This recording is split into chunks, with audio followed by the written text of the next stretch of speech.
I tried Gigi Hadid's equipment-free core workout and it was surprisingly easy. I tried to follow Gigi Hadid's ab workout as explained by her trainer. It took me a few tries to get a hang of the routine, but it eventually got easier. The moves she uses are simple, easy for anyone to do, and really work your core. Like many people, I promised myself that this year I'd finally tone my abs and get into great shape. But the reality is ab work is hard and I rarely muster the will to do it. So when I had the opportunity to work out like Gigi Hadid, a model notorious for her killer abs, I felt like I finally had the motivation I needed.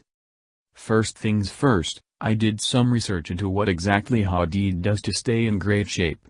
Lucky for me, Hadid frequently trains with Rob Pila, owner of Gotham Gym in NYC, and he's spoken to a variety of outlets about the sort of work he does with Hadid. Also lucky for me, it turns out Hadid maintains her fit physique doing some pretty doable exercises. According to Pila, he frequently mixes up Hadid's routine, but she loves boxing, so I mostly stuck to this workout. Here's the breakdown. 1. Warm up the core with 10 minutes of boxing. 2. Perform 3 sets of 40 crunches each. 3.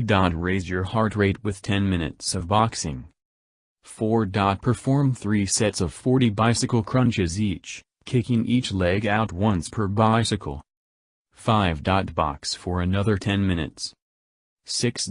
Take a plank pose to hit the transverse abdominals, holding for about 60 seconds, or as long as you can maintain good form. 7. Superset straight into leg raises to hit the lower abdominals, performing 4 sets of 25 leg raises each.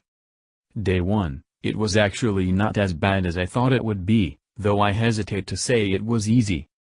Everything went pretty much according to plan, except I definitely didn't do 40 of each exercise because I am not in Gigi Hadid shape and can't easily go from 0 core work to 120 reps for each exercise.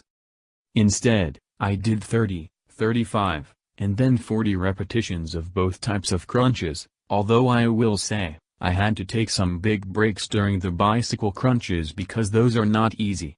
The plank was also surprisingly easy, and I could definitely feel my core engage after getting warmed up by the other exercises. As far as the boxing, I'd never really done it as a form of cardio. I usually run on an elliptical, so I wasn't totally sure what to do, and I felt like I wasn't getting a great workout. But that's probably more due to my lack of training than the actual efficiency of boxing.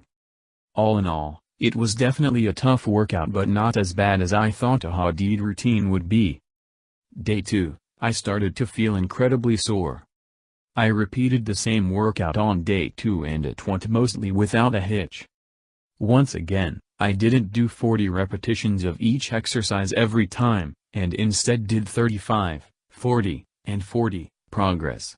But the bicycle crunches were no easier, and I had to take frequent breaks. The workout was hard, but the worst part was after.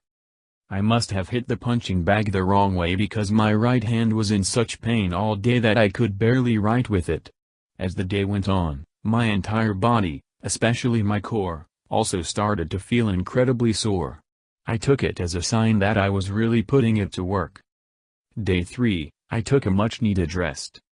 My body was definitely feeling the toll from my intense workouts, so I decided to take a break on day 3.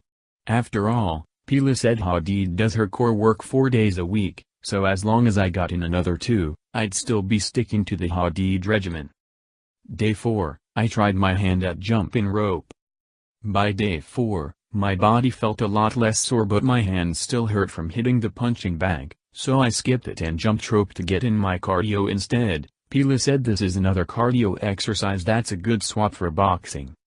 Jumping rope for a total of 20 minutes was a lot harder than it was when I was a kid, but I got through it with a couple of breaks. I did feel like it also provided a much more intense workout than hitting a punching bag. Aside from the change in cardio, I did everything else exactly as I had before. I still struggled with the bicycle crunches but actually reached the goal of 40 repetitions for each set of the other exercises, so there was definitely progress. Day 5, I went above and beyond. For day 5, I switched back to boxing and kept everything else the same. I was feeling a lot more confident with the routine and I was able to follow it to a T. I even added an extra 30 seconds into my plank for an extra challenge. Overall, Gigi's ab workout was definitely simple, easy to follow, and effective. Obviously, it would take a long time to get Gigi level abs, and likely a change in my diet as well, and I wasn't expecting any immediate results. But I was still very happy with the way the routine worked my abs. I think it's definitely something I'll be doing in the future, of course adding more reps to increase the challenge as I go. I'll also likely switch the cardio to running since I feel it's a better way to get my heart rate up. I'm sure boxing with a partner can really get your heart going, but it's easy to slack off and not really work your body when all you're doing is punching a bag. Overall, though, I would recommend the workout if you're looking for a simple way to work your abs without any equipment.